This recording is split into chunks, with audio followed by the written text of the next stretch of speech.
In una società che da un lato conosce e disciplina l'istituto della schiavitù e che dall'altra tutela l'onore e la dignità dell'uomo punendo il delitto di ingiuria, l'ingiuria recata a uno schiavo altrui offende lo schiavo o offende il suo padrone? Detto in altre parole, uno schiavo che è sì una persona, ma che è anche una cosa oggetto di proprietà del suo padrone, uno schiavo, dicevo, può essere offeso o l'offesa allo schiavo si traduce in un'offesa per il suo padrone. È da questa prospettiva che nella voce schiavitù si affronta il tema della dignità dello schiavo, con particolare riferimento all'ordinamento giuridico dell'antica Roma, un ordinamento di estrema raffinatezza e complessità che però, come tutti gli ordinamenti antichi, conosceva la schiavitù.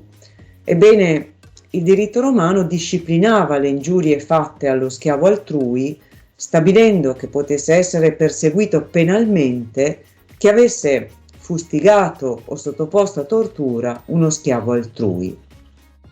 Ancora nel secondo secolo d.C., cioè nel pieno dell'età classica, il giurista Gaio interpretava questa norma individuando nel padrone e non nello schiavo la vittima del delitto. Eppure Gaio scriveva in un'epoca in cui gli imperatori, sulla scia della dottrina stoica, già da molti anni si stavano preoccupando di mitigare la condizione servile. Bisogna quindi attendere la fine dell'età classica perché anche i giuristi comincino a recepire l'idea della uguaglianza naturale di tutti gli uomini. A questo punto Ulpiano, che vive tra la fine del secondo e l'inizio del III secolo d.C., interpretando la norma sulla fustigazione e sulla tortura dello schiavo, distingue tra ingiuria fatta allo schiavo per offenderne il padrone e ingiuria fatta allo schiavo per offendere lo schiavo stesso, e riconosce che l'autore dell'ingiuria debba essere punita anche in quest'ultimo caso, perché dice: è evidente che anche lo schiavo sente questa ingiuria. Non è detto che con questa soluzione Ulpiano abbia inteso tutelare l'onore e quindi la dignità in senso moderno dello schiavo. Il punto è molto discusso.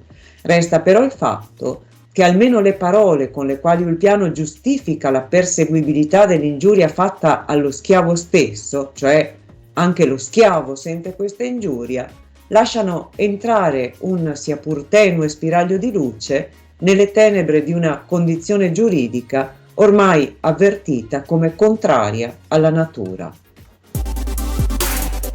Professionalità, tecnologia, flessibilità, omofobia, prostituzione, salute, persona, schiavitù, responsabilità, essere umano, animale, potere, divorzio, libertà, straniero, pena, scuola, identità, valore, matrimonio, inclusione, famiglia, politica, bambino, donna, anziano, anziana.